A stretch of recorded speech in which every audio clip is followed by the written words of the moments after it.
علم نور ہے، علم نور ہے، علم نور ہے۔ کچھ لوگ حضرت عمر رضی اللہ تعالیٰ عنہ کی بارگاہ میں ایک شخص کو پکڑے ہوئے حاضر ہوئے اور آ کر عرض کرنے لگے کہ اے عمر رضی اللہ تعالیٰ عنہ،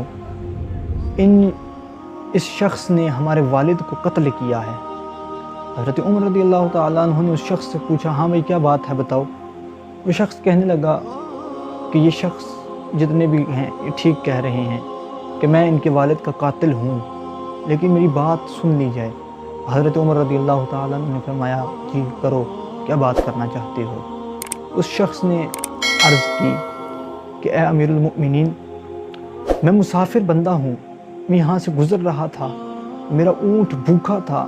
اس نے سرسبز باغ دیکھے تو وہ بہک گیا اور ان کے باغوں میں داخل ہو گیا۔ وہاں اس کے والد نے پتھر اٹھایا اور اس اونٹ کو مار دیا، میرے اونٹ کی آنکھ باہر نکل آئی۔ تو اب جب میں نے یہ ماجرا دیکھا تو مجھے بھی غصہ آ گیا، تو وہی پتھر میں پلٹا کر اس شخص کو مارا تو اس کو کہیں نازک جگہ لگا اور وہ وہیں پر ہلاک ہو گیا۔ میں نے قصداً جان بوجھ کر قتل نہیں کیا۔ حضرت عمر رضی اللہ تعالیٰ عنہ نے اس شخص کے اوپر جو حد جاری کی تھی، اسے سزائے موت سنائی تھی۔ شخص کہنے لگا، مجھے قبول ہے اپنی سزا بھی، میں اپنی سزا کو جانتا ہوں کہ مجھے پھانسی دی جائے گی، لیکن میں آپ سے یہ عرض کرنا چاہتا ہوں کہ مجھے کچھ مہلت دی جائے، مجھے کچھ دن کی مہلت دی جائے۔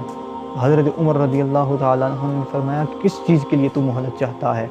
تو وہ شخص عرض کرنے لگا کہ اے امیر المؤمنین، میرا بھائی، میرا دوست ایک تھا کہ اس نے مجھے کچھ رقم دی تھی امانت کے طور پر، وہ رقم میں ہی جانتا ہوں کہ وہ کہاں پر چھپا کر میں نے رکھی ہے، تو وہ رقم میں وہاں سے اٹھاؤں گا اور اس اپنے دوست بھائی کو دے کر میں واپس آ جاؤں گا، پھر آپ جو مجھے حکم کریں گے، جو سزا مجھے سنائیں گے، میں اس پر لبیک کہتا ہوا حاضر ہو جاؤں گا۔ حضرت عمر رضی اللہ تعالیٰ عنہ آپ نے فرمایا کہ یہاں مجمع میں کوئی شخص تیری ضمانت کر دے تو اپنی ضمانت کسی سے لے تو پھر جا سکتا ہے۔ اس شخص نے آگے پیچھے نظر دھڑائی تو کوئی شخص بھی اس کے حق میں کھڑا نہ ہوا، اس کے لیے ضمانت نہ دے سکا۔ حضرت ابو ذر غفاری رضی اللہ تعالیٰ عنہ آپ اٹھ کھڑے ہوئے، آپ کہنے لگے، اے امیر المؤمنین، میں اس شخص کی ضمانت دیتا ہوں کہ اگر یہ شخص واپس نہ آیا، اس کی جگہ میں اس سزا کو قبول کر لوں گا۔ اب وہ شخص چلا جاتا ہے، جب اس کا وقت پورا ہوتا ہے، جب اس نے واپس آنا ہوتا ہے اپنی سزا کے لیے، تو اس دن مجمع لگ جاتا ہے، تمام درباری لوگ جمع ہو جاتے ہیں، حضرت عمر رضی اللہ تعالیٰ عنہ بھی آپ بھی حاضر ہو جاتے ہیں۔ اب تمام لوگ راہیں دیکھ رہے ہیں، تک رہے ہیں کہ وہ شخص ابھی آئے گا۔ کچھ لوگوں کو تو شک پڑ گیا کہ وہ شخص واپس نہ آئے گا، اور حضرت ابو ذر غفاری کو کہنے لگے، اے ابو ذر، تو نے اس کام کو اپنے ذمہ لے کر بہت ہی برا کام کر لیا ہے، اب وہ شخص نہیں آئے گا اور اس کی جگہ تجھے سزائے موت دی جائے گی۔ اتنے میں بہت سے لوگوں نے دیکھا کہ دھول اٹھتی ہوئی محسوس ہوئی۔ لوگوں نے جب یہ حالت دیکھی تو آگے بڑھ کر دیکھا تو وہی شخص آ رہا تھا۔ وہ شخص جب مجمع میں پہنچا، حضرت عمر رضی اللہ تعالیٰ عنہ کی بارگاہ میں حاضر ہوا تو آ کر اب کہنے لگا، اے امیر المؤمنین، میں حاضر ہوں، تاخیر کے لیے معذرت خواہ ہوں، اب میں اپنی سزا کے لیے آپ کی بارگاہ میں آ چکا ہوں۔ حضرت عمر رضی اللہ تعالیٰ عنہ نے اس کے لیے حد جاری کر دی تھی، اسے سزائے موت سنا دی تھی۔ اب حضرت عمر رضی اللہ تعالیٰ حضرت ابو ذر غفاری سے پوچھنے لگے، اے ابو ذر، تو اس شخص کو جانتا نہ تھا؟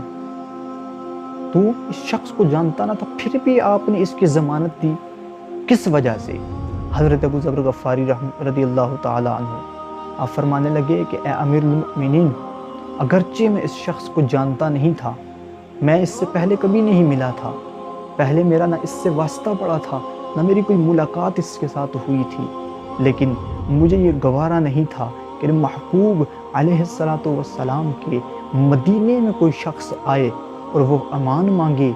وہ اپنی امان مانگے، وہ حفاظت طلب کرے، وہ گواہی طلب کرے کسی کی، وہ ضمانت طلب کرے اور اسے کوئی شخص ضمانت بھی نہ دے۔ میں اس چیز کو گوارا نہیں کرتا تھا کہ بعد میں کوئی شخص باتیں کرے کہ میں حضرت محمد مصطفیٰ صلی اللہ تعالیٰ علیہ وسلم کے مدینے میں گیا اور وہاں مجھے ضمانت کسی نے نہ دی۔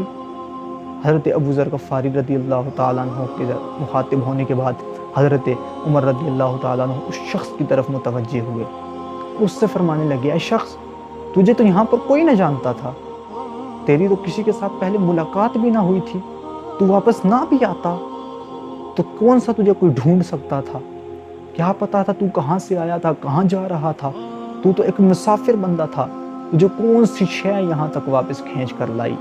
تو وہ شخص اب عرض کرنے لگا، اے امیر المؤمنین، میں یہ بات سوچ رہا تھا، میں یہ بات سوچ کر واپس آیا ہوں کہ ایک انجان شخص نے، جو مجھے جانتا بھی نہیں تھا، جس کے ساتھ میرا پہلے کبھی واسطہ بھی نہ پڑا، ملاقات بھی پہلی تھی، میں نہ اس کو جانتا تھا نہ وہ مجھے جانتا تھا، اس نے پھر بھی میری ضمانت دے دی، میں حالانکہ مسافر تھا۔ تو میں نے اس بات پر واپسی کا ارادہ کیا کہ آج اگر میں اس چیز کو نہ دیکھوں گا، آج میں اگر واپس نہ جاؤں گا، تو کل آنے والے جو لوگ ہیں وہ اس قیامت تک لوگ یہ نہ سمجھیں کہ مسافر جو ہے وہ دغا دیا کرتے ہیں، مسافروں پر سے لوگوں کا اعتبار نہ اٹھ جائے، اس وجہ سے میں آج یہاں پر واپس آ گیا ہوں۔ جب حضرت عمر رضی اللہ تعالیٰ نے اس کی بات سنی تو اس کے بعد اس شخص کے بیٹے جن کا والد قتل ہوا تھا، انہوں نے جب یہ پیار اور محبت کی باتیں سنی تو وہ بھی کھڑے ہو گئے اور وہ کہنے لگے کہ ہم کیوں اپنے منہ پر کالخ منیں، تاریخ کی داغ ہم اپنے منہ پر کیوں لگائیں؟ ہم کیسے پھر اس شخص کو سزا دلوا سکتے ہیں کہ جنہوں نے آج اس چیز کو اپنایا اور رواداری کو قائم کیا، پیار اور محبت کو قائم کیا، تو ہم کون ہوتے ہیں کہ ہم اپنے والد کا انتقام اس شخص سے لیں جس نے آج ایک مثال قائم کر دی، ایک تاریخ قائم کر دی دنیا کے اندر۔ میرے میٹھے پیارے اسلامی بھائیوں، یہ ہوتی ہے رواداری، یہ ہوتی ہے بھائی کی بھائی کے ساتھ محبت، کہ جہاں کوئی جانتا بھی نہ ہو وہاں پر اپنی موت کو، اپنے آپ کو موت کے منہ میں ڈالنا، یہ ہوا کرتی ہیں بہادریاں،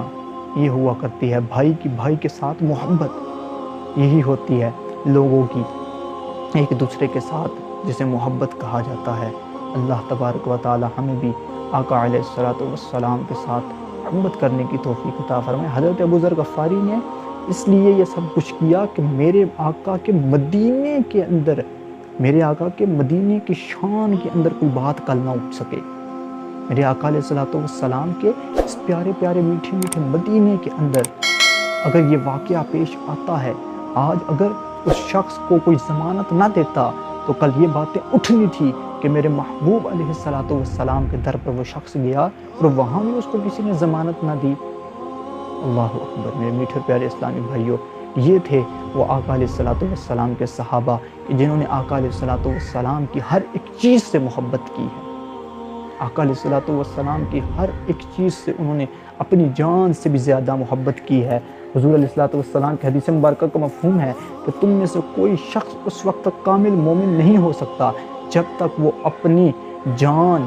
مال اور اولاد سے بڑھ کر مجھ سے محبت نہ کرے۔ تو یہ تھے وہ صحابہ کرام علیہم الرضوان کہ جو اپنی جان سے بھی بڑھ کر آقا علیہ الصلوۃ والسلام سے محبت کرتے تھے، اپنے مال سے، اپنی اولاد سے بڑھ کر بھی حضور سے محبت کیا کرتے تھے۔ اللہ تبارک و تعالی ہمیں بھی ایسے ہی آقا علیہ الصلوۃ والسلام کے ساتھ محبت کرنے کی توفیق عطا فرمائے۔ اللہ عز و جل سمجھنے کی، عمل کرنے کی توفیق عطا فرمائے۔ آمین بجاہ النبی الامین صلی اللہ تعالی علیہ وآلہ وسلم۔